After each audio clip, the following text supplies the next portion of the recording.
So I think slowly we'll start. Maybe there will still be some people joining us later.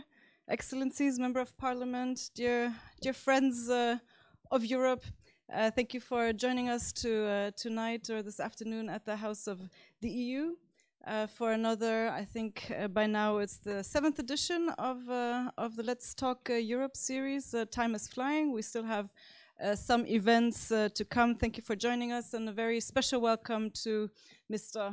Preußel, who is joining us tonight. Thank you for having accepted our invitation. As you know, some of you have already followed the previous conferences in this series. For us here at the House of the EU, obviously it is extremely important to inform you so that you get the facts right, how the EU works, who does what. As I say again and again, very often we read and we are told that Brussels decides, Brussels imposes, and we want to show you that this Brussels that is deciding things doesn't exist. There are many different actors, they all play their roles, they all have their added value in the European integration process, and we want these actors to explain to you what they're doing, why they're doing it, and we want you to have the possibility to ask your questions and to make your comments to these people who really know what they are talking about. And as you know, for those who come here more often, what we want to do is for you to profit from these experts and VIPs that we have here in this series to really ask your questions and to use the opportunity of this hour and a half that we spent here together to really have an exchange. It is the opportunity really to get answers to the questions you may have. So again, I'm very pleased to have Mr. Wolfgang Preußel with us tonight, Head of Communication and Chief Spokesperson of the European Stability Mechanism. So if you want, a lender of last resort for Euro area countries. First we had the EFSF, the European Financial Stability Facility, 2010, 2012. Its successor ESM was born, if you want, out of the economic and financial crisis that hit Europe. We all know about the subprimes, we know about the sovereign debt crisis that was also homegrown in the EU. This year we celebrate 20 years Euro, and I think the ESM played also a very important role in keeping the Euro together. The ESM, what's its mission? What is its toolkit? Mr. Preußel will tell you tonight.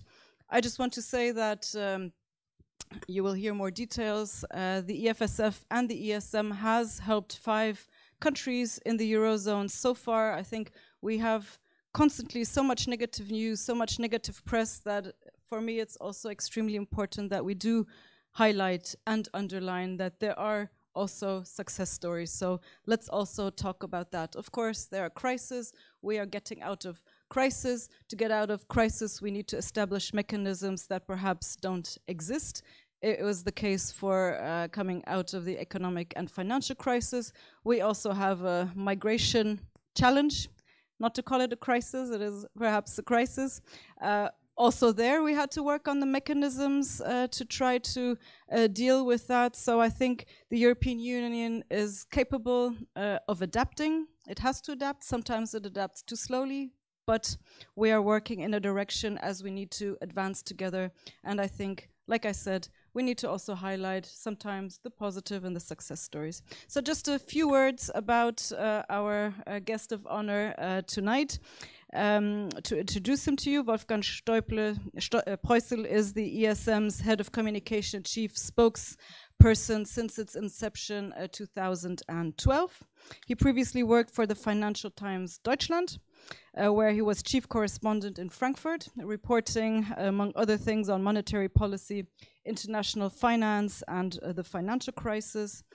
Prior to this, Mr. Preußel was a chief bureau chief in Brussels and foreign editor in Berlin for the same newspaper, Financial Times. He was also in Paris, economic correspondent for Die Zeit, as you see. Very high-profile weeklies and dailies. Mr. Preußel studied economics and political science in Cologne University, followed by a postgraduate in European journalism program in Paris. So maybe just to mention one last thing from your long and impressive CV, because I think it's very interesting. 2010, he took a sabbatical leave to spend some time as a visiting fellow at the Bruegel think tank in Brussels, and he also participated at the World Fellows Program at Yale University in New Haven. So I think an extremely impressive CV, and we really look forward to your presentation now. I also thank my colleague Kim Miranda, who will be doing the moderation, getting as many questions from you as possible for Mr. Preußel, and I would like to pass you the floor now. I thank you again for participating in this Let's Talk Europe a series of conferences, and I thank all of you for being here tonight. Thank you.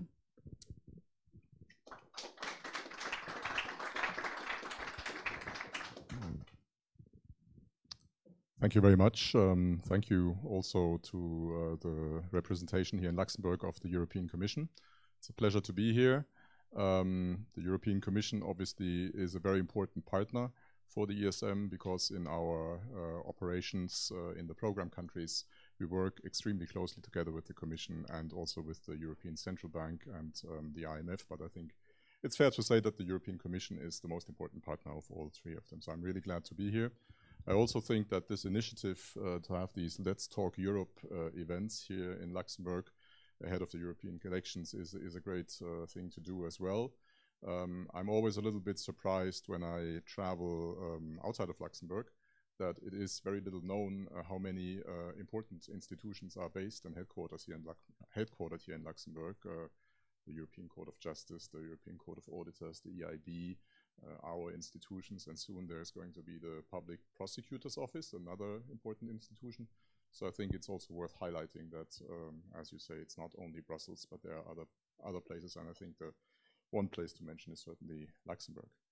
So what I will do in this short presentation is to walk you through, which I think are the main features of the ESM. And I will touch upon a number of topics.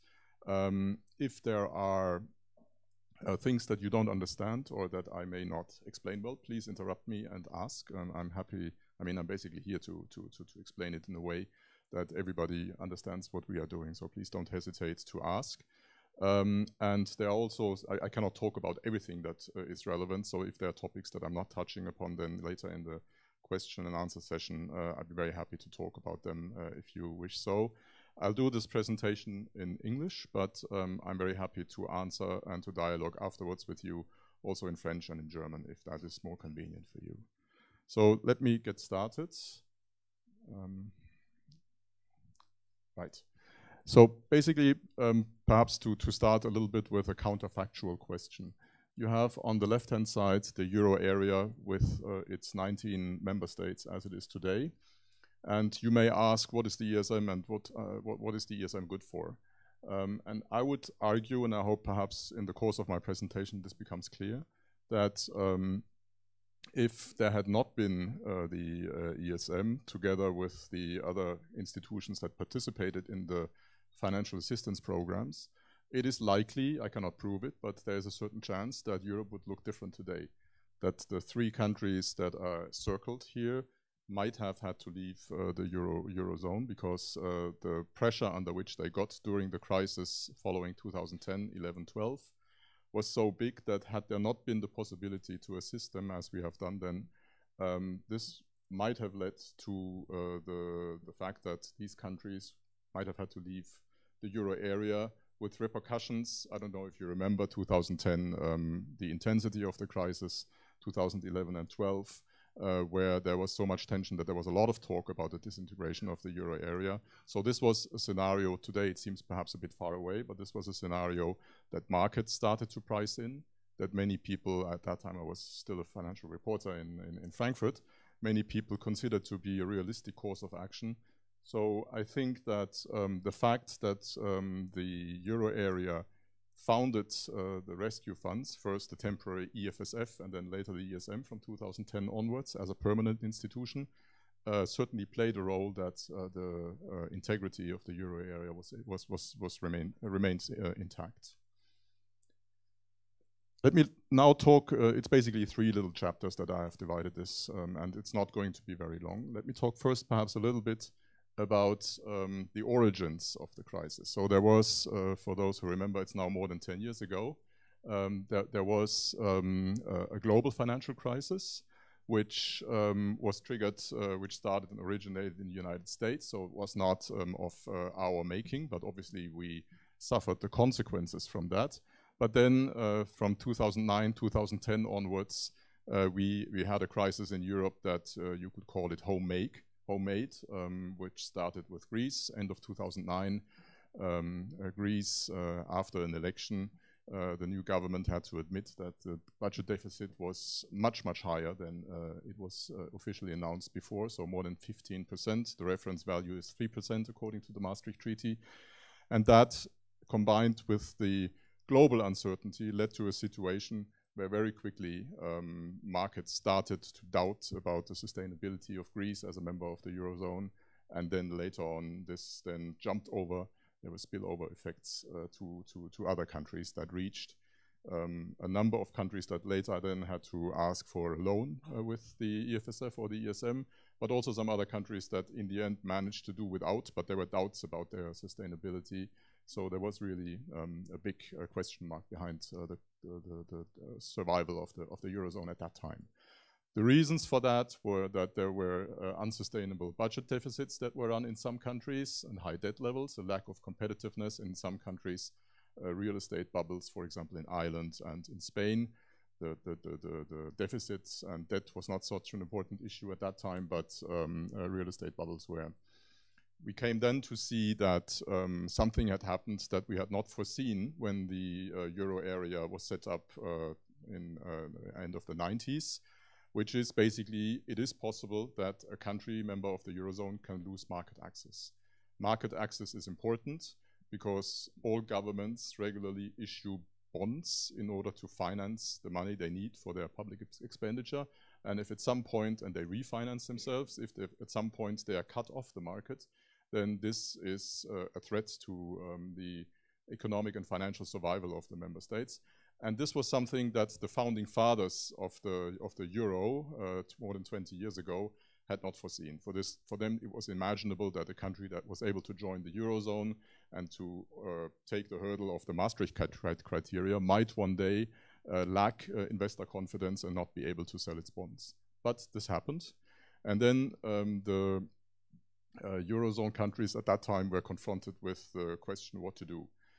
So they reacted. Often people say Europe is always very slow. I think this is a quite impressive demonstration that that is not true.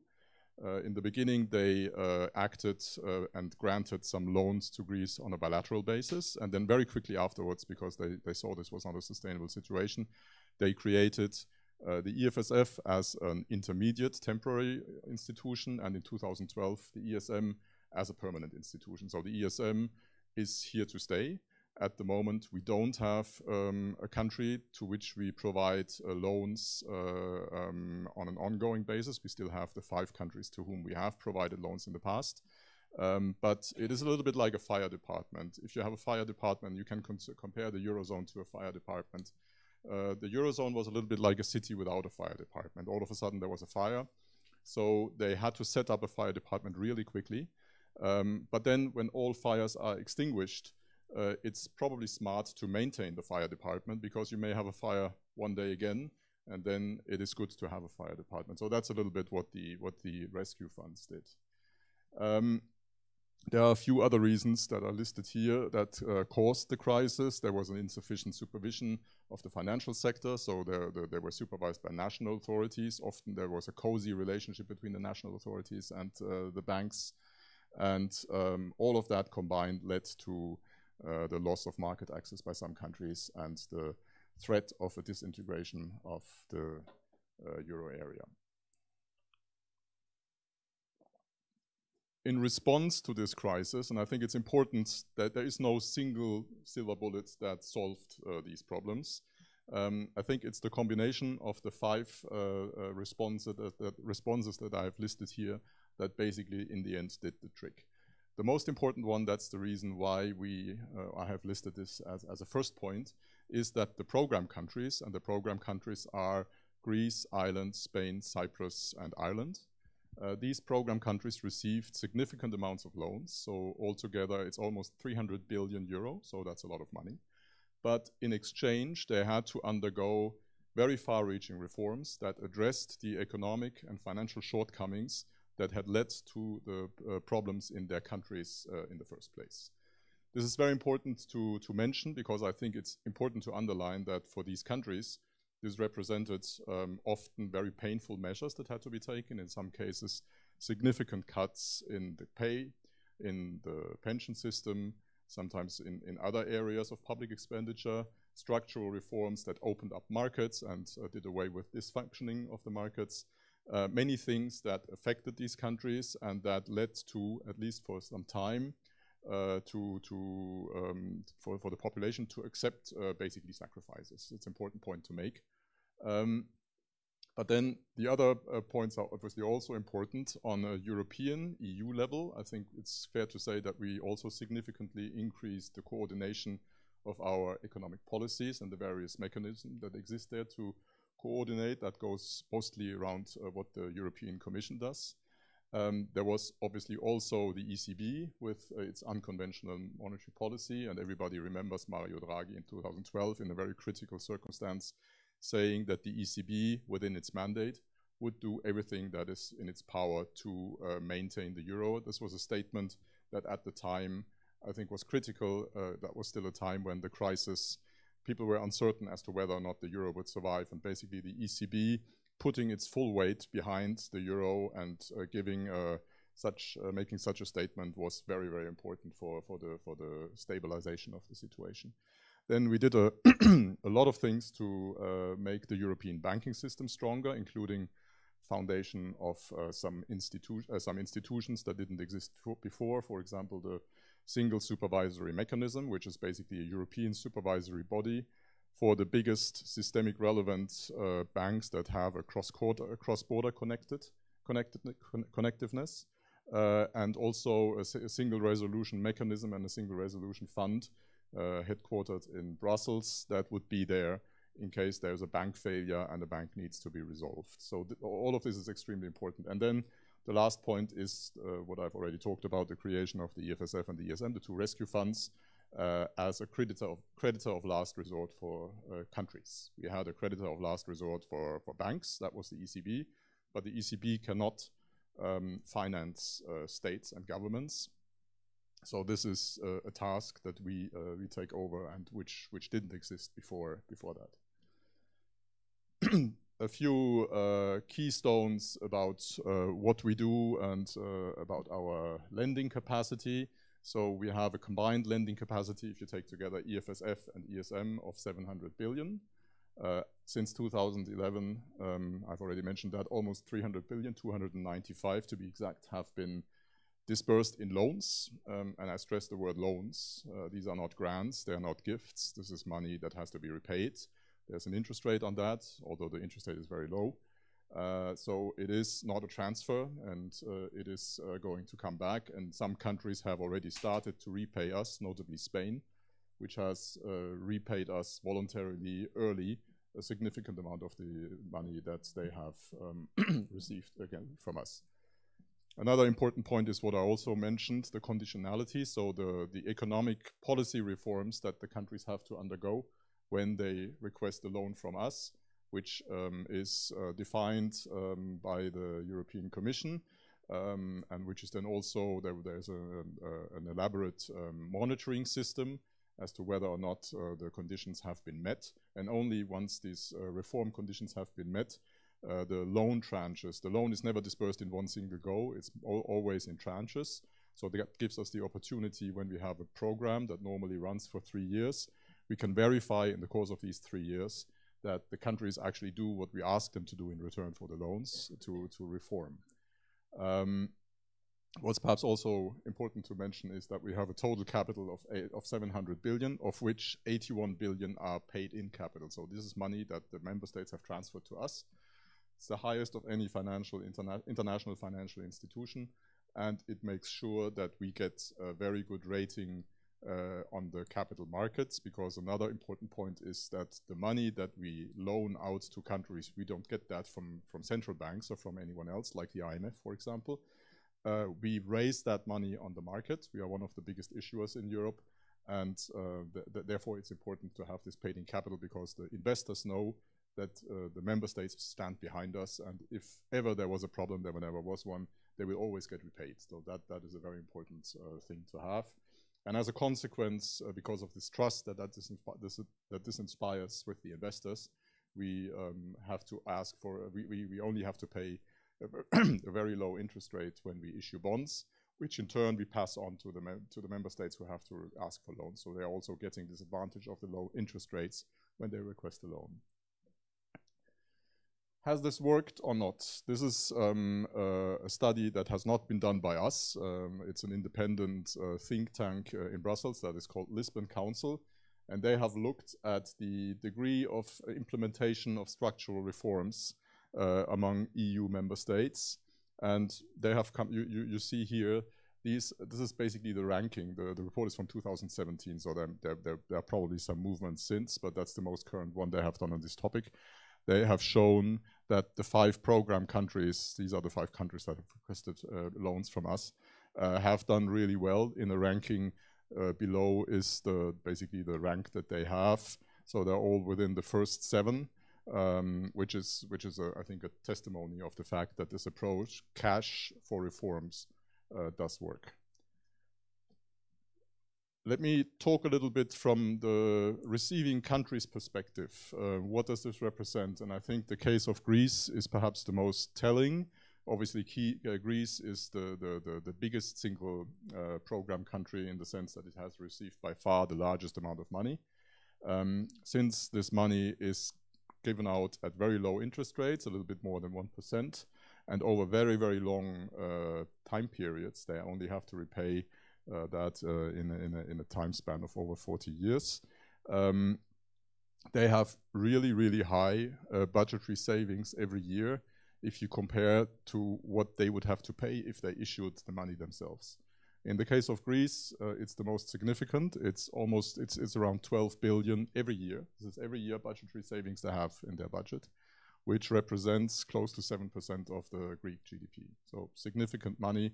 And that, in a way, is solidarity amongst the euro area member states. You may say the approach to give loans in exchange for tough reforms may sound a little bit harsh, but you have to take into account that basically the other members of the Eurozone lent their credibility to Greece so that it can receive money at a rate that is just a little bit more expensive than what Germany has to pay when it issues bonds on the capital market. So I think that's an important point to remember.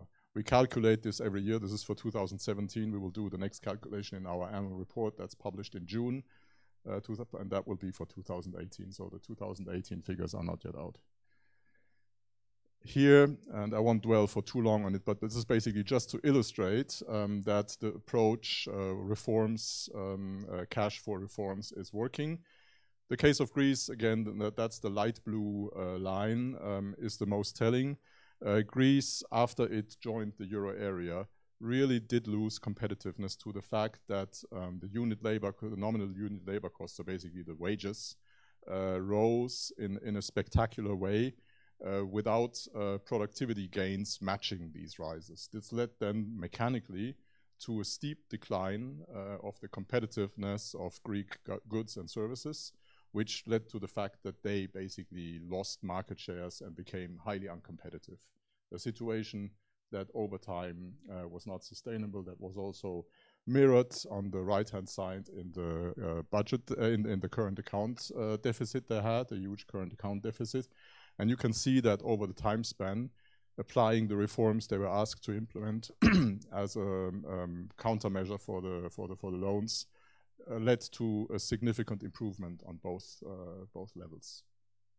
Also, On the deficit side, you can also see Greece with a deficit of more than 15%.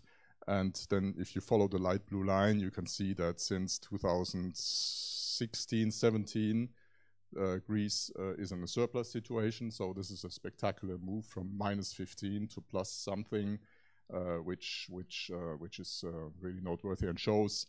It shows, first of all, the magnitude of the problem, but secondly also the magnitude of the solution and the the adjustment efforts that has been done by Greece, which is not always being honored by everybody. You sometimes hear nothing is happening in Greece, and in Greece it's still the same.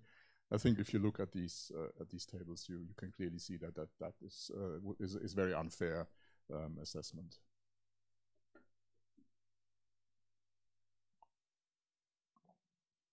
This is an overview of the 5 program countries. You see Greece appears twice because Greece had first a program with the EFSF and then later a program with the ESM. The other countries, unfortunately, only had one. And I mentioned Spain. Spain required almost 41.3 billion of loans in order to stabilize its banking sector. That was a program that was different from the other ones. But Spain has regained competitiveness and is now fully standing on its own 2 feet, as well as the other island, Portugal and Cyprus. These are clearly success stories, and Spain, in order also to demonstrate that it has left behind the crisis years, has decided to repay us early a significant amount of money. I think it's just close to 20 billion that they have already repaid early, although they could have done so much later. And Ireland also today, Spain and Ireland are amongst the highest, have amongst the highest growth rates. So these countries are really doing well again. The same is in principle true for Portugal and Cyprus, although perhaps in a little bit less spectacular manner. But all of these countries are success stories. The case of Greece, I wouldn't call it a success story so far, but I think there is clear progress. Greece has left its program after 8 years. There needed to be 3 programs actually. The reason for that is that the magnitude of problems was much bigger than in the 4 other cases. So it had a huge, we saw that with a deficit, a huge fiscal problem, a huge current account deficit, and huge competitiveness issue. But also the public administration was extremely weak. You probably all read these stories about the lack of a cataster in Greece. So basically it is unclear, still to a certain degree, but it was totally unclear at that time, who owns what land, what building. Things like that were just shortcomings that you did not find in other countries.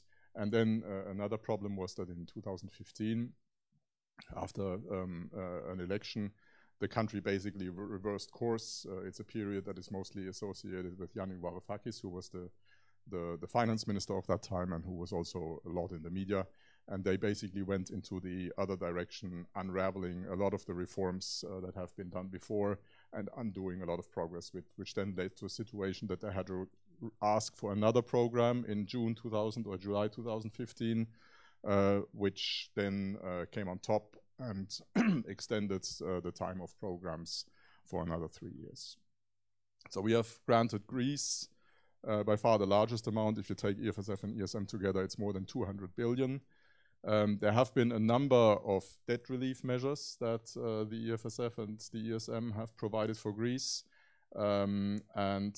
If Greece sticks to the reform path, which is difficult and which has caused pain for the population, Greece can become a success story as well. But in Greece, it's going to be a sustained long-term effort. We're not there yet. But there are positive signals. If you look at the various forecasts, for example, from the IMF or from the European Commission, Greece has very positive growth. I saw that today the Commission's Greece mission chief is quoted with very optimistic growth forecasts. Greece has also, for the first time in almost 10 years, very recently been able to issue a 10-year government bond. A 10-year government bond is sort of the gold standard of bond issuance, shows that a country is serious again and back in basically investors' favor. and it has also been recently upgraded significantly by the credit rating agency Moody's. I already mentioned this, and basically it's to drive home the point. There's a perception that the ESM is handing out taxpayers' money. The loans that we give to the countries are coming from taxpayers' money. This is clearly not the case. The photo that you see here is the trading floor in our headquarters, which is just behind the Auchan here on Kirchberg in Luxembourg. We have a trading floor, we issue bonds. We have been, you can see that here, for example, one of the biggest issuers in the euro area in 2013. We issued in a magnitude of almost 70 billion euro, which made us at that time the largest issuer of euro-denominated bonds after Germany, France, Spain, and Italy. Now the volume is smaller because we don't have any ongoing programs. We just have to refinance the loans that have been granted to the 5 program countries. So the issuance volume goes down, but we will be there for decades as a big issuer, because these loans, especially the ones for Greece, have to be financed for a very, very long time. Coming now to the last part of the presentation. I hope it became clear that there has been a lot that has been done since 2010 in order to address the shortcomings of the euro area and the foundation of the EFSF, and the ESM is one part of that. But we still have some way further to go in order to make the euro area fully sustainable and robust against a potential future crisis. I don't see that crisis coming at the moment, but in a market economy, things move in cycles, so it is a reasonable assumption that one day, I don't know, such a crisis. And we see 2 topics that are really important. One is the backstop for the Single Resolution Fund. The Single Resolution Fund is a big pot of money that has been set up in Brussels that is currently filled up, which would be used in case a bank has to be resolved. That's a very expensive undertaking, and this fund will have 55 billion in order to do that. 55 billion sounds like a lot of money, but if it's a really big bank, this may not be enough.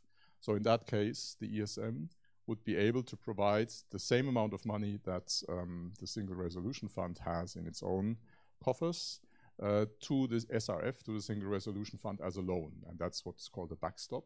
It's a loan, so it would have to be paid back. The Single Resolution Fund would collect the money in form of a levy from the bank that are under the supervision of the SSM, and would pay it back to us within a relatively short amount of time. But we would be there to provide this money in case of need. And the second topic is a European Deposit Insurance Scheme. Once the legacy problems that still exist in a number of countries have been resolved. This is an issue that is currently discussed, where there has been some progress, but it is also still quite controversial among various member states. There were some decisions quite recently at the December summit in Brussels 3 months ago that were taken, which are perhaps just interesting to go through very quickly. I just talked about the ESM becoming the backstop of the Single Resolution Fund. The ESM will be strengthened. There will be a revision of the ESM treaty because its mandate is getting expanded, so that needs to be written into the ESM treaty, and then it needs to be ratified by the 19 member states of the ESM, who are the Euro member states. Also, the Euro Summit supported an agreement between the ESM and the Commission about future cooperation, which has been laid down by our Managing Director, Klaus Regling, together with the 2 commissioners responsible in this area at the Commission, Valdis Dombrovskis and Pierre Moscovici. There was a banking package that was agreed on, and there was also agreement that it's a way to describe, in a way, a sort of Euro budget, the budgetary instrument for convergence and competitiveness. There should be the basic features of that by June 2019, and there's a high-level working group working on this at the moment. It's a topic that is politically controversial. There are countries who are more on the brakes, and there are other countries who push. So we need to find a compromise on that. And then this high-level working group will report back to the summit in June 2019. There's a number of things that's often discussed, but from our point of view as the ESM, we don't think it would be nice, and one can argue that it would be good to have it, but we don't think it is strictly necessary for a monetary union to work. So we don't think that a fiscal union is absolutely required. Also, we don't think that a full political union is a requirement. What we have in mind can be done without additional permanent transfers. And also another facility for symmetric shocks is, in our point of view, not needed, because the ESM already exists and we don't need something on top of that. However, there are some proposals that we as an ESM are making and that our managing director has championed. But it's now basically, I'm presenting this not as a consensus view in Europe, but as our institutional position, stressing that this is absolutely, there's no agreement on this, and it's politically controversial. We think that the budgetary instrument that I just talked about is a very good step forward, but we think it should also have features of macroeconomic stabilization, but without transfers and without an annual budget. And this can be done, for example, by setting up what is called a rainy day fund, which would be a pot of money that has to be created once. One could think of a magnitude of 100 to 200 billion euro, which is a lot of money, obviously, I realize that, but that's money that would only have to be generated once. And then if a country runs into major problems that are not the result of economic policy mistakes, as were the 5 program countries. One example could be Ireland hit by a hard Brexit that would have severe consequences on Ireland, but not necessarily on the rest of the euro area. In such a case, such a rainy day fund could provide a loan, which would be rather short term, that perhaps 5 years, would have to be repaid into the rainy day fund. So the money would be there after a certain amount of time. It would be back. It would not have to be replenished by the member states, but it would be available to face better such a situation. Another idea could be a complementary unemployment insurance. There have been several people who have championed this. One of them is the German finance minister Olaf Scholz, but also the French Treasury has developed ideas around this. This would also be something where national unemployment schemes, when unemployment rises significantly in a country, could be helped by this additional European unemployment scheme. The idea would also be to repay this after the crisis is over. And this is not something that we have made up in our office. It's something that exists in the United States. On the federal level, they have something like that. And federal states, and the 50 states in the United States, can ask for loans from this pot of money when such a situation arises. There's an investment protection scheme that the Commission has proposed, and there could also be short-term loans from the ESM for that purpose. So these are some ideas that we have proposed that can be discussed, but again, this is not something that there is a full agreement on. And furthermore, there can be other fiscal arrangements in Europe that are useful in order to finance what economists call European public goods. And one of them could be, at some point, once there is an agreement on that, for example, the European defense budget, but one could also think about the common border protection and things like that. I will stop here. On this photo, you have the 180 colleagues at the ESM. This was a group photo taken a while ago, and we are a little bit more now. We are from 40 different countries. This is something that distinguishes us from the other European institutions here in Luxembourg, because we are not an EU institution. The ESM is an institution that was founded by the 19 euro area member states. So we are, legally speaking, not part of the EU treaty framework, but we are an institution like, for example, the United Nations or the OECD or the International Monetary Fund. And that means that the requirement that you have in EU institutions that only EU nationals can work in these institutions doesn't apply to us. So I have, for example, colleagues from the United States, from China, from Brazil. I have one colleague from Kazakhstan, places that are not part of the EU. I think I will stop here. I'm happy that you showed interest in my short presentation. And I would be very happy to follow up if you have any questions. Je peux faire ça en français aussi, si vous voulez, und ich kann auch auf Deutsch antworten. Also insofern, wie Sie wollen. Vielen Dank. Thank you.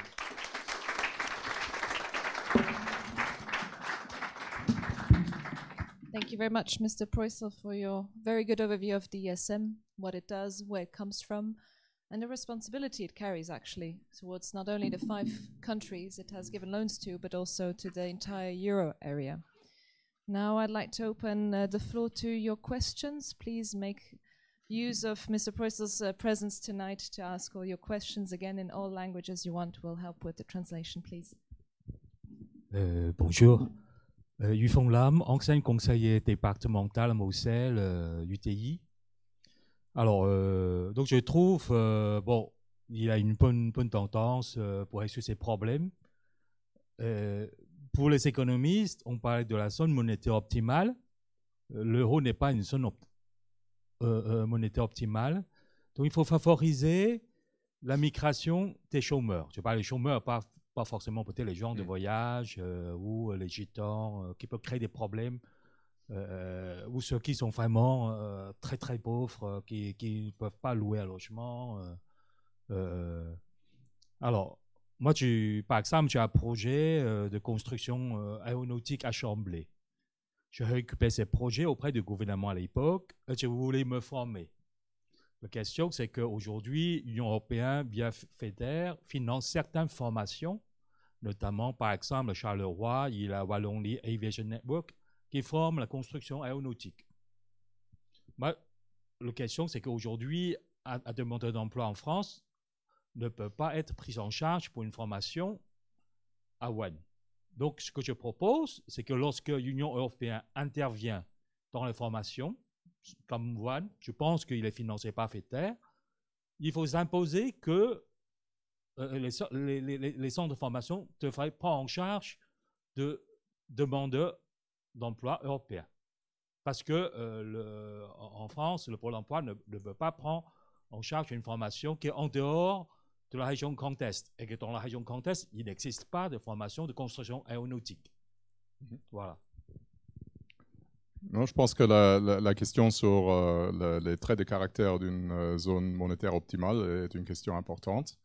Je pense que l'Union monétaire y a travaillé et peut aussi montrer un certain nombre de progrès, comme j'ai essayé de montrer ici. Il est vrai aussi qu'il y a un certain nombre de chantiers qui sont toujours là.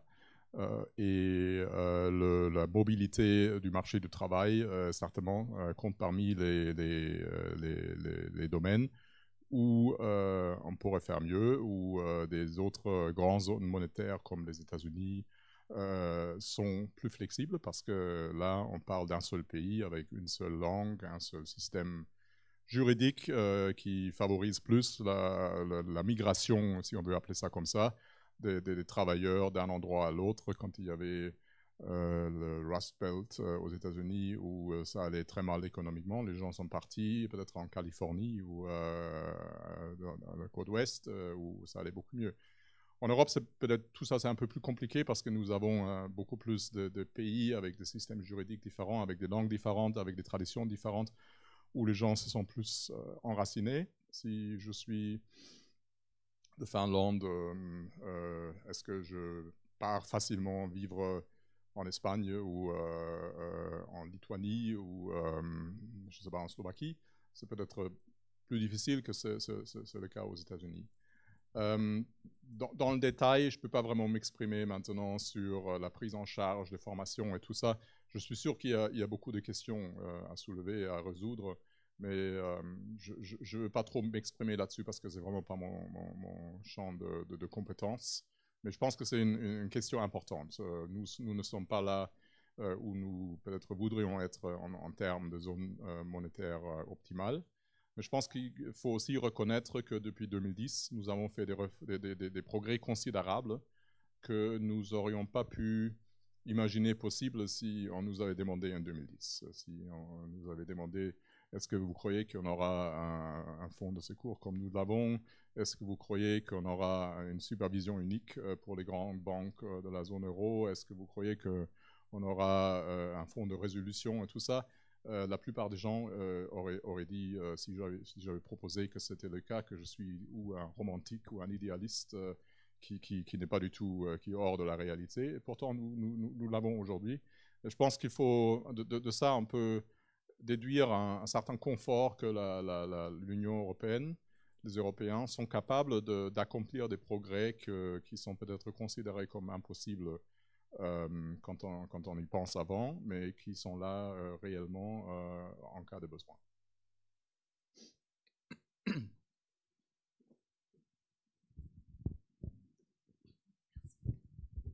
Yes, thank you, Mr. Preussel, for your presentation. I would have one question in which covers different aspects. You told us what does ESF, but who is ESF? You get a partial answer now just at the end. ESF is not a part of the treaty. Mm-hmm. But who takes the decision? Is that the Eurogroup, or is that a Council of Governors, or maybe with another name? And where comes the money from? Mm-hmm. So that's who is ESF? Yes. The ESM has a governance that I didn't talk about, but I'm happy to do it because it's an important question. Our member states, our membership is the 19 Eurozone members. We have two bodies that take the decisions that relate to us. The most important decisions, or perhaps at least the most visible decisions, are decisions on as to whether or not to grant a program to a country. We never impose a program on a country, so a country has to request a program, obviously. Once a country requests a program, then there are two bodies. One is called the Board of Governors, which is comprised of the Euro area finance ministers, so it's basically identical with the Eurogroup. And the other one is the Board of Directors, which is comprised of, they have different names in different countries. They are called Director of the Treasury in certain countries. In other countries, they are called State Secretary, and they still have other names. So basically, it's the Deputy Finance Ministers in a way. They take the decisions. The discussions are obviously preceded by political discussions in the Eurogroup, but the formal legal decision has to be taken by either the Board of Governors or the Board of Directors. And then the ESM as an institution with its management, the managing director, who is this person, Klaus Regling. He is elected by the governors, so by the finance ministers, for a term of 5 years. In the case of Klaus Regling, he is now in his second term. He started as the boss of the EFSF, the Temporary Rescue Fund, in 2010, and was then nominated managing director. That's the title he has for the ESM in 2012, and he was renewed for a second term which started in 2017, so he has another almost 4 years to go under his second term. He normally, well, not normally, he always makes a proposal to either the Board of Governors or the Board of Directors, based on which they then take a decision. This is basically how the governance works. Where does the money come from?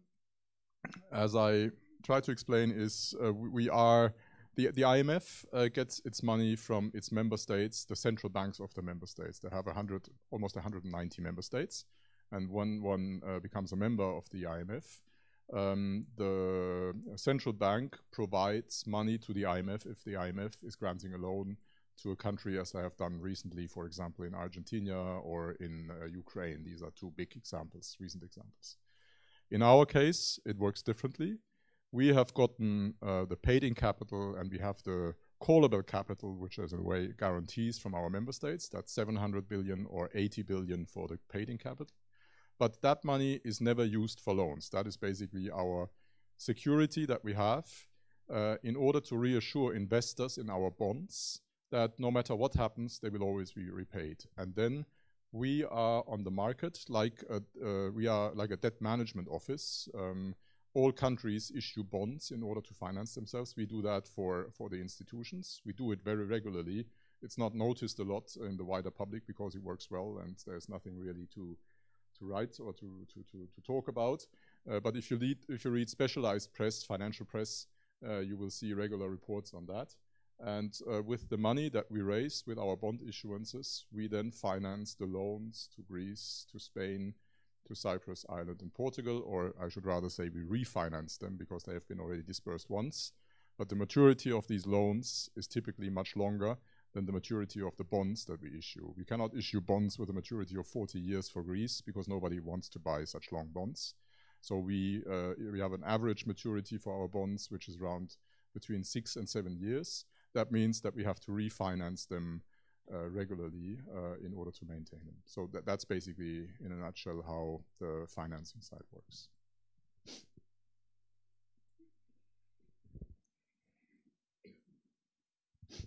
Hi, thanks for the presentation. I just wanted to ask you, normally you should, you presented everything you do and the loans you're granting. What about sanction and control mechanism? Because, it's nice to give money and then the people have the money, then they do something. And as you said, rightly, Greece came back because of political issues and then it can go on forever. Because in my view, the next one you will have to handle will be Italy. They get about 75% of not performing loans in Europe. They're not doing anything about it. Actually, with the current government, they're going right backwards. So where is the sanction mechanism to ensure that people are actually abiding by the law and to not be there? Because once, it's easier to put people back on their feet once they are not on the floor. But once they're on the floor, then it's much more complicated. And second question, which is exactly the same, same. Part of the financial crisis that we have seen came from the United States. I would say everything. Not everything was, some banks lost money, but the structure of the banking system in Europe was not the same one that in US or in UK. But we actually suffered it. And what happened on the markets afterwards was actually a market thing and not something which was really, truly representing what the situation was in those countries. Because Greece, for instance, if I'm not mistaken, is about 8% of the European GDP only, so it's not much. But then the crisis went back to Spain, to Portugal, to Italy, the club countries like they call them. So do you have any mechanism as well to actually fight the markets? Because when the traders go one way, or hedge funds or something, they can make countries collapse, but it has nothing to do with the economic situation of the said country, even if there are weaknesses. Yes, two important questions. First, on the sanctions. I think we have to take into account that the ESM has a mandate that is quite focused. So on all the things that happen before a country applies for a loan at the ESM is not in charge of that. I'm not saying this because in order to get rid of the question, just to make sure what we do and what we don't do. And now I'm answering your question.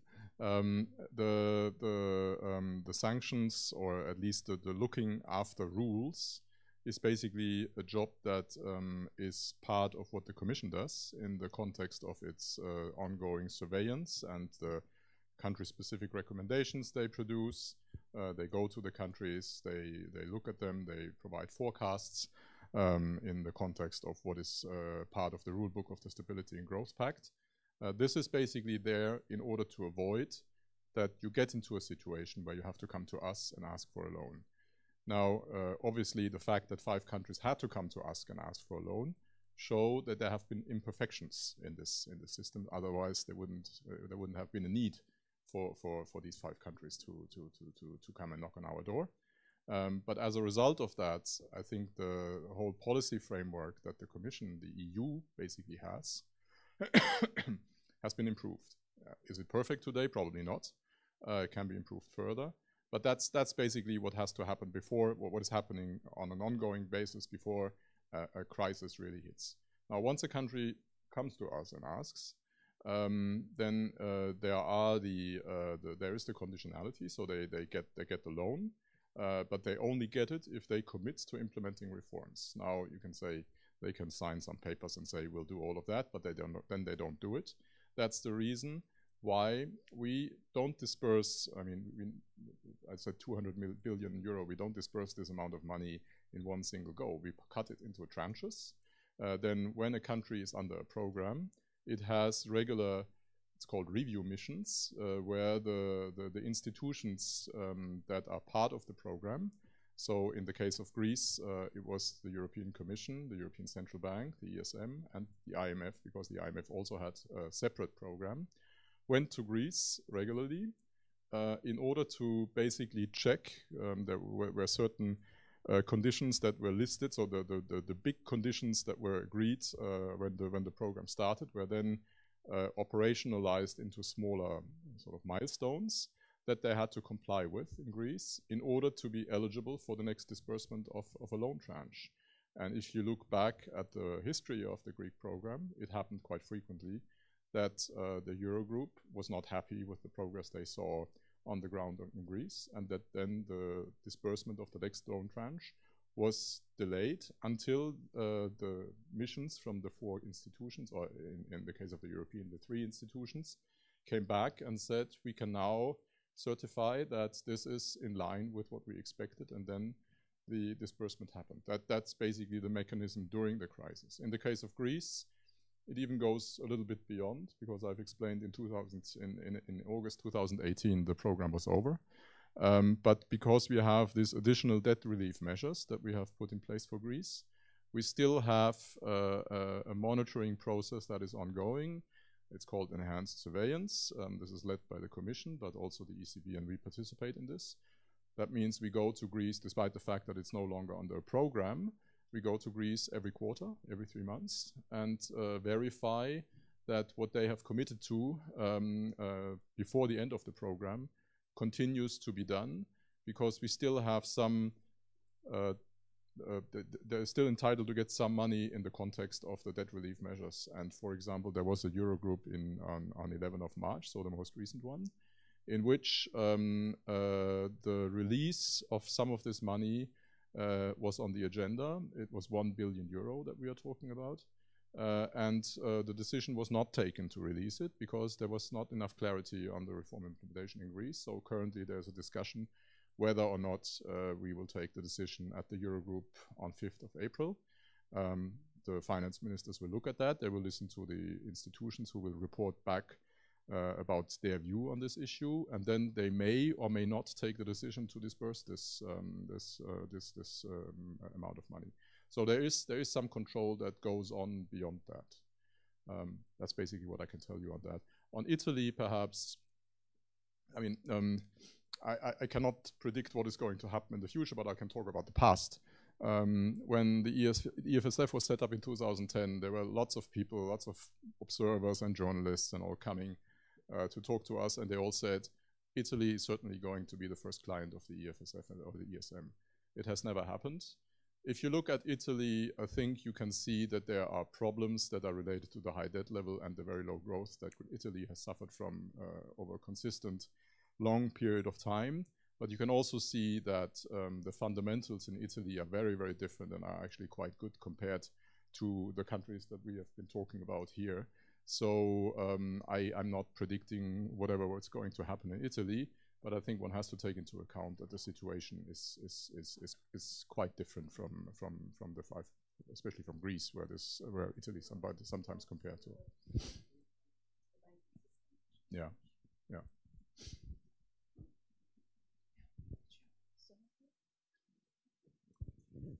It is interesting that you say that the ESM took part in the review missions, because we always read in the newspapers of the Troika. Mm-hmm. As a matter of fact, it was a Troika +1, as I see it. The question was, what are the differences, apart from the way you raise money, between the ESM and the IMF? Yeah, perhaps first on this Troika question. It is true that in the beginning, especially the EFSF, basically you could call it the ATM of the Eurozone. Basically, it was set up in the beginning to be the financing arm for the loans. You have to remember that when we disbursed the first loan to Ireland, that was in 2011. I wasn't here at that time, but my colleagues tell me we were like less than 15 people. And they had to raise the money first on the markets before dispersing it. So there was no question of the EFSF and these 15 people joining some missions to go somewhere. They were busy raising the money, and that was basically most of what they were doing. When the ESM then was founded as a permanent institution, and especially when the ESM Greek program that started in 2015 was put in place, it became a habit that has since also been acknowledged officially, that the days of the Troika are over and that the ESM is part of it, so you can call it a quartet or whatever you want. But the Troika basically is a historic concept today. The ESM is part of the institutions, the 3 European institutions plus the IMF, wherever it applies, that go to the program countries. I think the approach with the IMF, apart this very fundamental question where the money comes from, is rather similar. I mean, we are a creditor of last resort for sovereigns, which is also the case of the IMF. We actually copied the operating model to a large degree from the IMF. The IMF also only disperses loans if conditionality is met. The IMF also verifies regularly when it disperses a loan to a country that the implementation of the economic policy reforms are actually taking place, and they also don't disperse when they are not happy with the progress on the implementation of the reforms. So in that sense, the IMF and the ESM share a very similar approach, or we could say, I mean, the IMF is basically spiritually in this regard like a big brother, where we have just taken operating working methods that had been successful since after World War II. So why invent something new when you have something that you can basically copy? There are, however, also important differences. The IMF operates obviously on a global level. We are only responsible for the Eurozone. And the IMF operates alone when it is not within the Eurozone. In the Eurozone, the IMF operates together with the 3 other institutions, which was also obviously a new experience for the IMF when it started in 2010-11 to operate here, because they were used to basically be alone and decide whatever they thought was appropriate. Here they had to coordinate with, in the beginning, the European Commission and the European Central Banks, and later on also with us. Whereas we in Europe have institutions that are in place and that function very well, like the European Commission and the ECB. So we do this. What the IMF basically does in a single institution, we have shared over 3 institutions, the European Commission, the ECB, and the ESM. So we operate, you call it in a network, in an institutions network, to do things that are similar to what the IMF is doing on its own.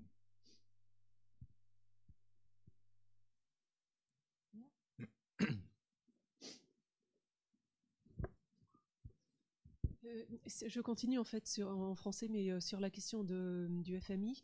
Est-ce que le SM en fait ne pourrait pas finalement remplacer en fait le FMI et les Européens en fait rester en quelque sorte entre eux pour gérer leurs problèmes? Parce que je crois qu'à l'origine c'était un petit peu aussi l'idée et le pourquoi en fait on avait fait appel au FMI au début, c'était parce qu'on manquait d'un outil et qu'on manquait aussi de la capacité en fait à contraindre les États membres. Aujourd'hui, comme les traités ont été, enfin, je veux dire, les mécanismes institutionnels ont été mis en place, est-ce qu'à terme on pourrait se passer du FMI? Je pense que c'est tout à fait pensable. À l'origine, et vous avez raison de le souligner, en 2010, les Européens n'auraient pas été en mesure de faire ce que nous avons fait finalement sans le FMI, parce qu'on n'avait pas l'expérience en 2010, ça n'a jamais été fait auparavant, on n'a jamais, la Commission n'a jamais été appelée à aller dans un pays pour donner un prêt et après vérifier comme ils ont fait ensemble avec les autres institutions régulièrement ce qu'il se passait sur place pour être sûr que les réformes soient mises en place. Mais aussi, il n'y avait pas l'argent, donc il n'y avait pas l'argent disponible qu'on aurait pu utiliser. Donc au début, je pense que l'expérience que le FMI a acquis pendant des décennies depuis la fin des années 40, mais aussi l'argent que le FMI avait était important. Finalement, et aussi le EFSF à l'époque, c'était une expérimentation. C'était pas sûr que, en fait, on a soulevé sur les marchés des dizaines de milliards d'euros. Personne ne savait si ça allait marcher. Donc, il était très important, même crucial au début, d'avoir le FMI à bord pour être sûr que ça marche. Maintenant, on est 9 ans plus tard. Je pense que le manque d'expérience, nous, et quand je dis nous, je ne parle pas uniquement pour le MES, mais pour les Européens. Je pense que l'expérience, nous l'avons maintenant. Donc c'est plus une question politique, si on veut ou non, que le FMI soit associé à un programme. Il faut aussi tenir en compte que tous les pays de la zone euro sont aussi membres du FMI. Et ils payent pour ça. Donc, on pourrait dire que ce serait peut-être pas vraiment très intelligent de dire d'office que plus jamais on prendra le FMI à bord d'un programme. Et en même temps, on continue à être membre et payer. C'était un peu comme si vous aviez une assurance. Et en même temps, vous dites que jamais, même s'il y a le feu, je bénéficierai de l'assurance. Donc, je pense qu'aujourd'hui, il est une question de cas par cas.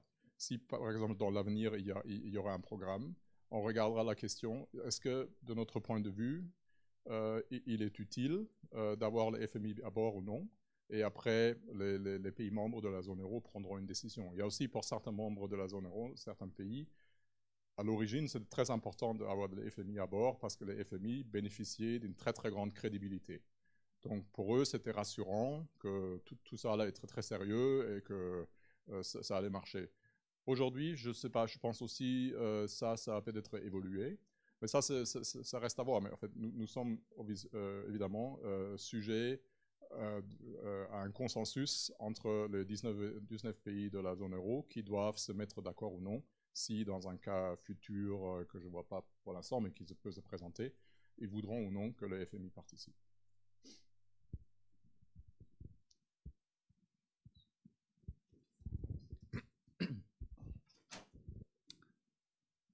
Eine gute Feuerwehr hat in ruhigen Zeiten die Möglichkeit zu sehen, ob es glimmt und Verhütung aufzubauen.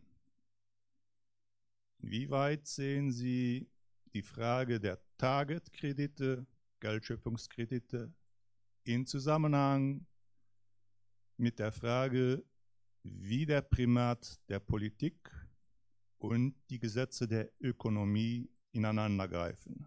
Danke. Sie können gerne in einer anderen Sprache antworten. Ich antworte auch gerne auf Deutsch. Sie haben recht, eine gute Feuerwehr zeichnet sich dadurch aus.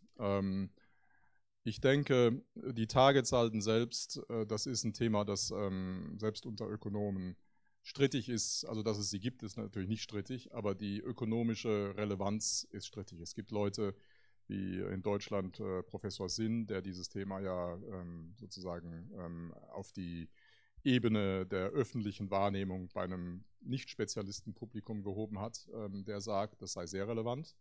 Es gibt andere Ökonomen, die sagen, es ist im Grunde genommen sozusagen eine Verrechnungsgröße, die aber keine weitere Relevanz hat. Ich denke aber, dass die Frage selbst, und da bitte ich um Verständnis, wenn ich jetzt zu den Inhalten nicht sehr viel sagen kann, das ist eine Frage, die im Grunde genommen die Zentralbanken, weil die generieren das ja, beantworten müssen. Es ist eine Frage, die vor allem in Deutschland, weil vielleicht auch Herr Sinn da erfolgreich war, zu politischen Debatten geführt hat. Insofern ist es auch eine politisch relevante Frage. Aber ich kann ehrlich gesagt dazu nicht sehr viel sagen. Was ich vielleicht allgemeiner sagen kann, ist, Sie haben mit Ihrer Aussage, eine gute Feuerwehr zeichnet sich dadurch aus, dass sie im Grunde genommen vielleicht auch ein kleines bisschen Vorkehr trifft, damit künftige Brände erst gar nicht auftreten. Das ist eine richtige Aussage und ich glaube, das wird auch getan. Und das machen wir nicht alleine, sondern das machen wir zusammen, vor allem mit der Kommission.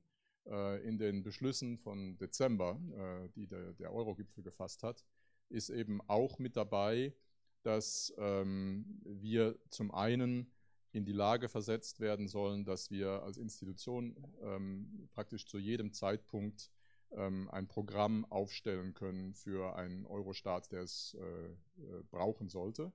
Und dass das bedeutet, dass wir auch eine gewisse Kenntnis haben müssen über das, was in den 19 Euro-Staaten, also auch denen, in denen wir nicht im Moment aktiv sind, in den Programmstaaten, was dort passiert.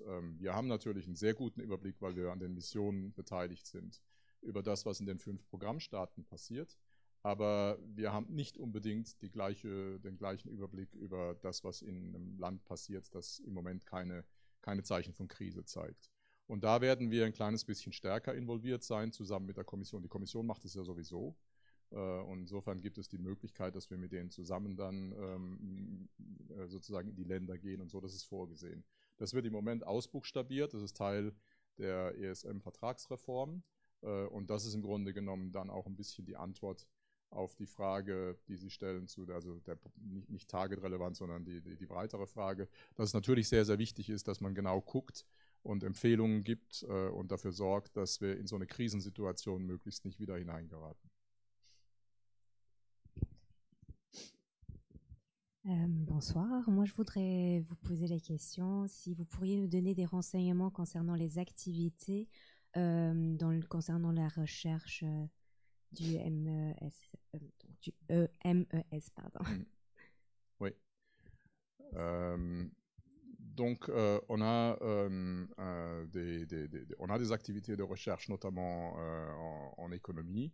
On a un département économique, ce sont des économistes qui, la plupart, viennent d'autres institutions comme des banques centrales ou la Banque centrale européenne ou des banques centrales nationales ou aussi la Commission européenne avec sa direction générale qui s'appelle ECFIN ou aussi un certain nombre d'économistes qui viennent des banques, donc du secteur privé et qui sont là pour suivre des pays ou sous programme ou des questions plus larges. Ici, vous voyez, on a 180 personnes. Donc, la taille de cette division, de ce département, n'est pas très, très grand. Ce n'est pas comme la Commission européenne. Je pense que ECFIN, ils ont 300 ou 400 économistes. FMI, BCE, c'est peut-être même un peu plus. Donc, nous, c'est beaucoup plus modeste. Mais nous faisons aussi de la recherche économique. Si vous allez sur notre site web, c'est sur le prochain slide, vous pouvez aller sur le site web et vous voyez qu'on a un petit programme de publication où vous voyez des working papers and discussion papers. Tout est en anglais, c'est la seule langue de travail que nous avons. C'est aussi une différence avec les autres institutions européennes. Et là, vous voyez donc ce que nous publions. Nous participons aussi régulièrement à des colloques et des conférences économiques. Donc il y a une activité de recherche qui garantit que mentalement on maintient une certaine alertness, je ne sais pas comment on dit ça en français, et qu'on est pris au sérieux parmi nos peers dans les autres institutions.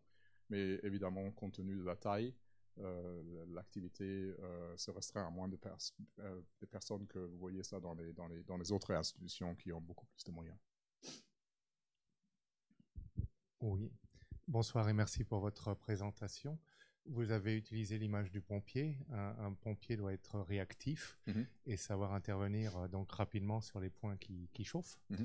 Ma question est plus pragmatique. Je voulais savoir combien de temps s'écoulait entre le moment où le pays faisait sa demande et recevait les fonds, la première tranche, le moment qu'il vous fallait à vous pour lever ces fonds, et après, comment ces pays, en règle générale, utilisaient ces fonds. Est-ce qu'ils les allouaient aux réformes que vous préconisiez, à des projets qui étaient à eux, ou c'était plutôt pour rembourser déjà des dettes existantes? Merci.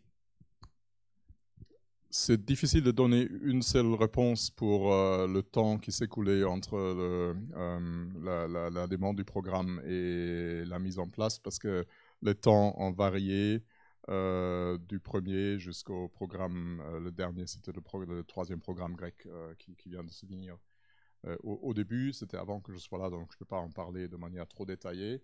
Mais je pense que ça a dû mettre un peu plus de temps parce que tout était fait pour la première fois.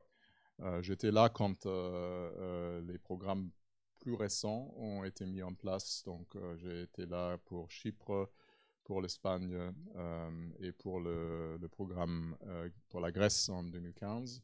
Là, c'était très rapide. C'est aussi parce que, en fait, un programme ne vient pas par surprise. Normalement, il y a une crise qui se prépare, que l'on voit. Il y a typiquement aussi, aucun gouvernement n'aime aller au MES pour demander un prêt. C'est la même chose avec les FMI. Pour un gouvernement, c'est une décision qui est très difficile à prendre parce que elle va de pair avec une perte partielle de souveraineté.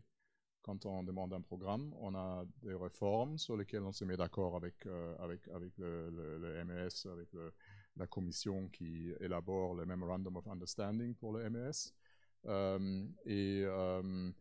Ce sont on doit, pendant un certain nombre d'années, 3 ans normalement, faire des réformes qui sont politiquement très coûteuses et statistiquement aussi, quand vous regardez, beaucoup de gouvernements qui demandent un programme et qui sont au début aussi considérables comme étant responsables pour avoir le programme, perdent les élections à la prochaine occasion.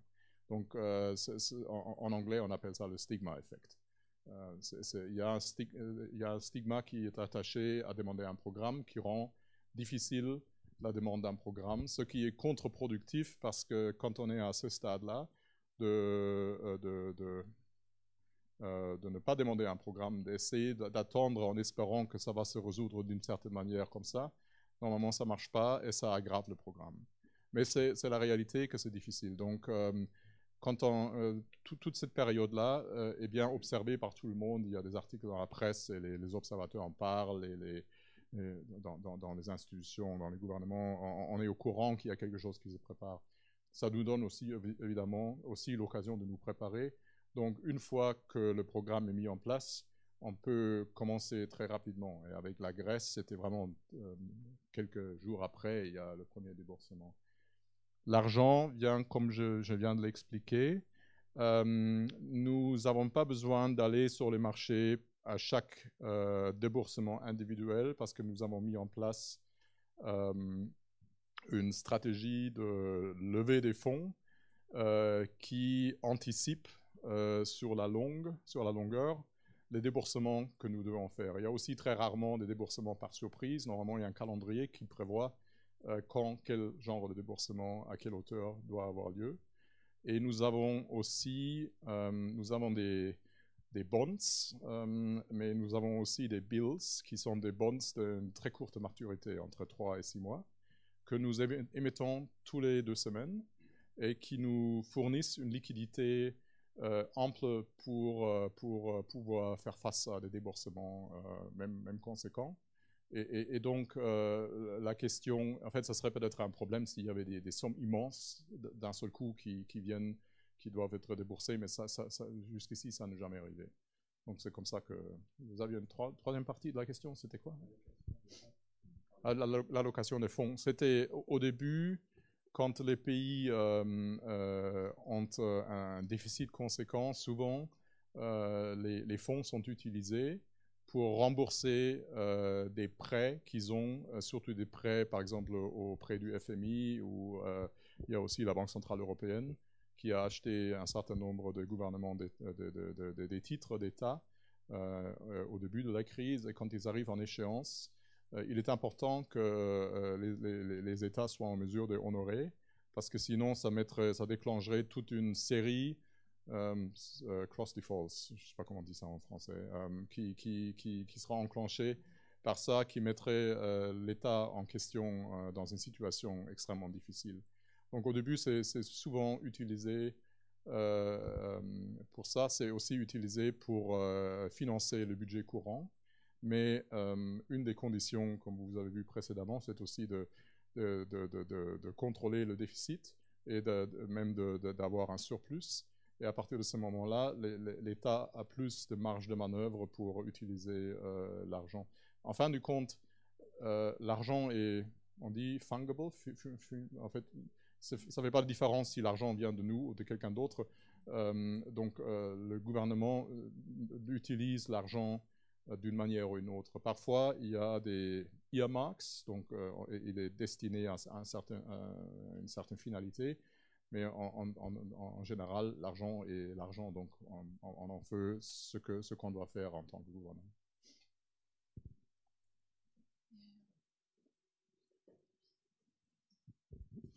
Merci pour votre présentation fort intéressante. J'ai une question concernant la population grecque.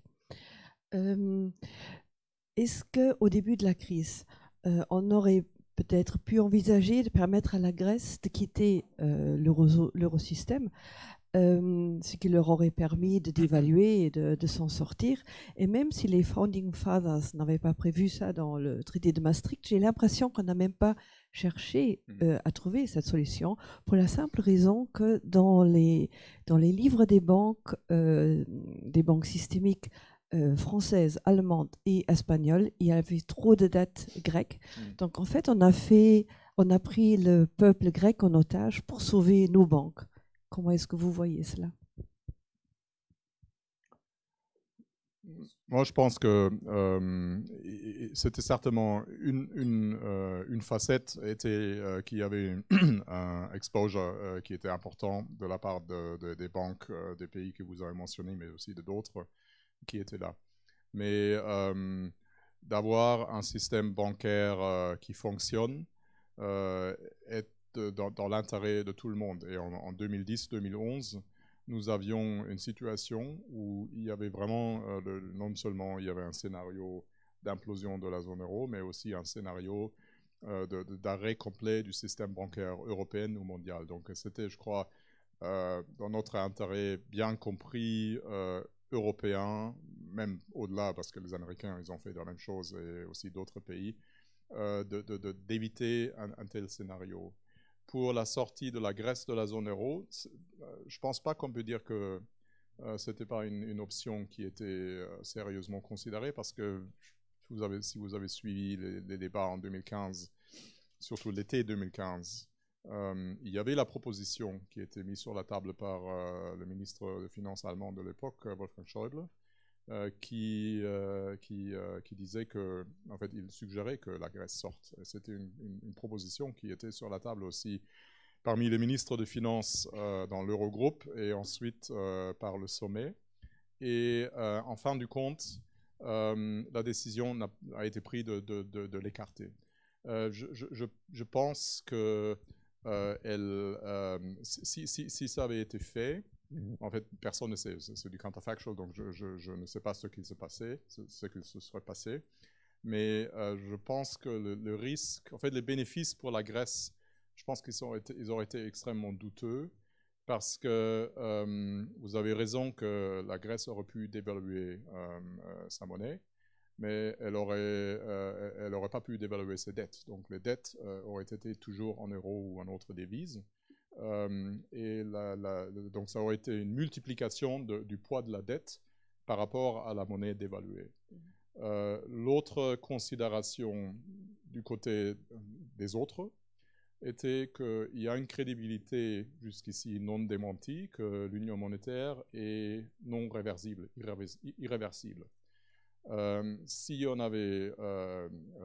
un pays était sorti de la zone euro, on aurait fait la démonstration que la zone euro est un arrangement temporaire, comme les arrangements à parité fixe entre monnaies qu'on avait dans les années 80 ou avant, ce qui l'aurait immédiatement conduit à des coûts de financement plus élevés, parce que les marchés they would have priced in, je ne sais pas comment on dit ça en français, un risque pour les titres de la zone euro qui nous aurait coûté tous très cher. Et je ne parle même pas des risques géopolitiques qui auraient été associés de ça. Pardon? Ouais. Donc, merci pour votre explication, Oui. que j'ai bien comprise. Juste un petit bémol, quand vous dites qu'on a fait l'effort, on a réfléchi, on a proposé même à la Grèce en 2015, le bémol est quand même qu'on a attendu jusqu'à ce que les papiers les bonds grecs ont été rachetés des banques systémiques par les banques centrales. Donc, mais sinon, l'explication, merci. I think we're slowly approaching the end of the session. We're taking a last round of questions, maybe. Ja, vielen Dank, weil Sie die Vertragsreform angesprochen haben. Es gibt ja die Vorschläge des Präsidenten der Französischen Republik zu den Reformen des Euro-Raums, insbesondere ein besonderes Haushaltsbudget für den Euro und auch den Euro-Finanzminister. Wie stehen Sie zu diesen Vorschlägen? Vielen Dank. La question était, tout le monde comprend pas l'allemand. Vous préférez que je, dans ce cas-là, in this case I respond in English, so basically everybody can understand. The question was whether we had a view on President Macron's reform proposals regarding a budget for the Eurozone. That's in a nutshell the question. First of all, I mean, it's perhaps interesting to note that in his that's the proposal from his Sorbonne speech in September. What was it, 2017, I think. It hasn't featured prominently. I think it hasn't featured at all, even in his more recent proposal that was circulated in in the newspapers of every EU country. I mean, we as an institution, basically our managing director has talked about that. Our view at the time when he made this initial proposals was that, first of all, I think it's very good that there is a debate on this topic. Also, there's a debate. I mean, his proposals were much more far-reaching, so he talked about many other things. But one of them was the reform and the deepening of the Eurozone. That's very good to do, as also for the other topics. Our point of view was what I explained in one of the last slides, that obviously if there was a consensus to do all this might have been a great idea, but I think one has to take into account the fact that there are a lot of countries who don't want to do that. And one of the things that some of these countries take issue with is that they do not want to have either a further mutualization of debt or additional permanent transfers. And that's the reason why our managing director, Klaus Regling, has tried to come up with some proposals that address the core issue of what we think is, from an economic point of view, still lacking in the euro area, which is that we don't have a convincing response to asymmetric shocks. The example is always this Irish hard Brexit problem, but there are other problems that one can imagine. In this case, the ECB cannot do anything because the ECB cannot do monetary policy that is targeted at one single country. We cannot do anything because this is not a problem that is the consequence of policy mistakes, economic policy mistakes. So there seems to be a gap in what we have. And with the 3 or 4 ideas that I've outlined, a rainy day fund or a complementary unemployment scheme, which would be based on a loan principle, but which would have sufficient resources to mobilize in order to address such a problem, but where the money would have to be repaid, we think this can be addressed. And that was then our reaction, if you want to President Macron's proposals. But what one also has to say now, the summit has decided to study this idea of a budgetary instrument for competitiveness and what is the other word? It's a complicated, long, big, I think is the acronym. This is now basically what the policy world has decided and what they work on. So what we have proposed is still in the public domain, but there is no consensus on that, and it's not where the discussion is going at the moment. Maybe one last question. Bonsoir, merci pour votre présentation. J'aimerais vous poser une question concernant la prise de décision au sein de l'ESM. On sait qu'elle est proportionnelle par rapport aux contributions financières de chaque pays. Et en fait, l'Allemagne, l'Italie et la France sont les 3 plus gros contributeurs de l'ESM. Et je voulais savoir si cela engendrerait pas peut-être un petit problème de légitimité au sein de la solidarité et peut-être d'autres d'autres questions philosophiques ou politiques dessus. Et ma deuxième question concerne plutôt l'aspect extérieur lors de la légitimité d'action. On a un contrôle avant, enfin un contrôle, on a l'approbation au nom de la Commission européenne et de la Banque centrale européenne pour que vous puissiez intervenir, mais une fois que cette approbation est donnée, comment est-ce que ça se passe? Est-ce que vous devez rendre des comptes aux institutions européennes, puisque comme vous l'avez dit, vous êtes une organisation intergouvernementale et vous êtes aussi souvent associé justement aux prises de décision par rapport aux institutions et aussi dans beaucoup de critiques, on entend beaucoup, vous êtes toujours aussi associé au pacte budgétaire européen et comme vous impactez directement sur la vie des citoyens européens, je voulais savoir si justement vous avez des comptes à rendre là-dessus. Merci beaucoup. Donc sur la première question, les décisions et le poids de chaque État membre, vous avez raison que le poids est, en fait c'est le même, on a utilisé la clé qui est utilisée à la BCE, donc c'est un mélange de poids démographique et poids économique qui détermine le poids de vote que chaque État membre A, avec l'Allemagne en tête et Malte en bas. Donc c'est comme ça.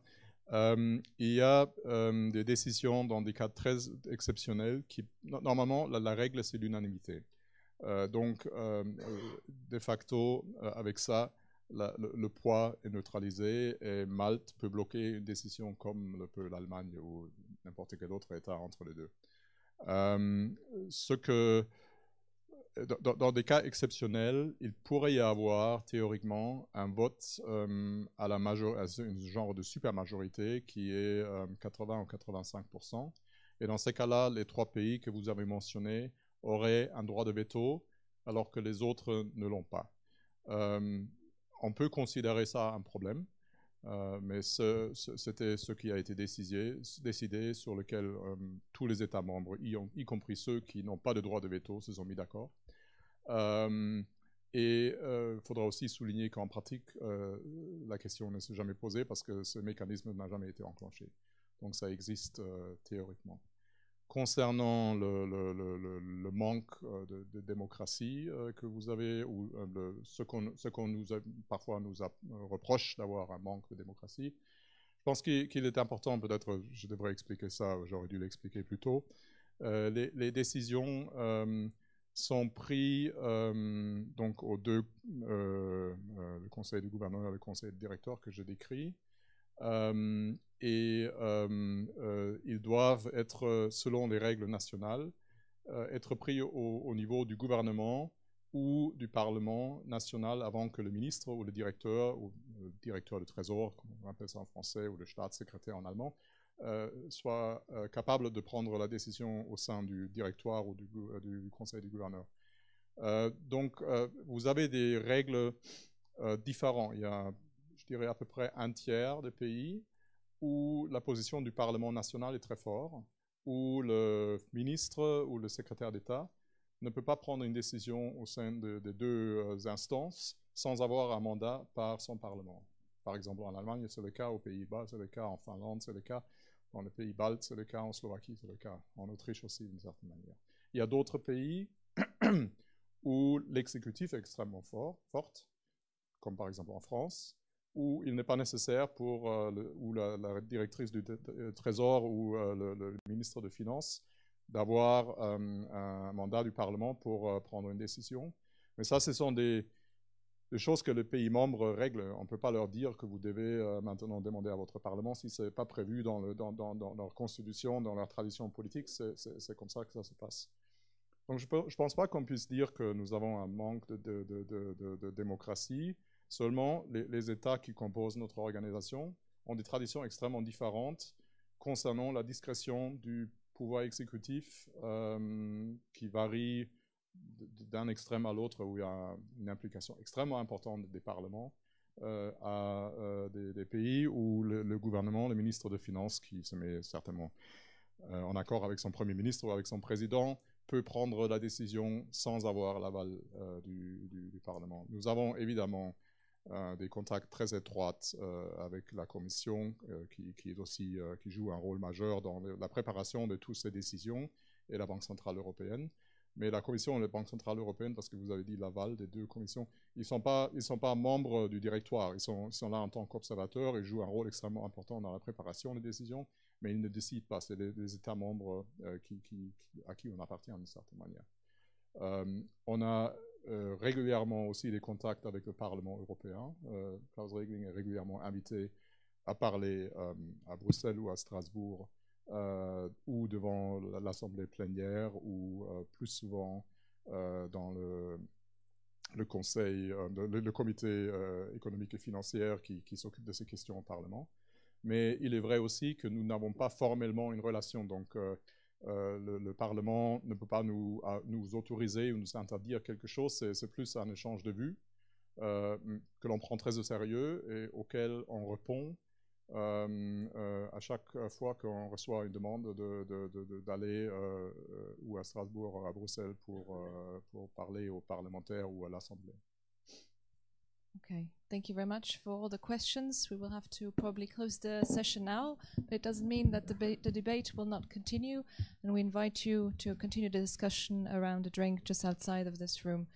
Maybe before you go also, I'd like to draw your attention to the coming conferences that we have in the cycle.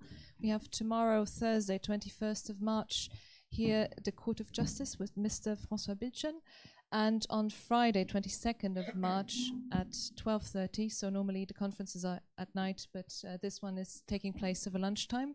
We have the European Parliament with Klaus Welle here. So thank you very much, Mr. Preussel, for taking all the questions, for explaining what the ESM is. I think we've all learned a lot tonight. Thank you very much. Thank you.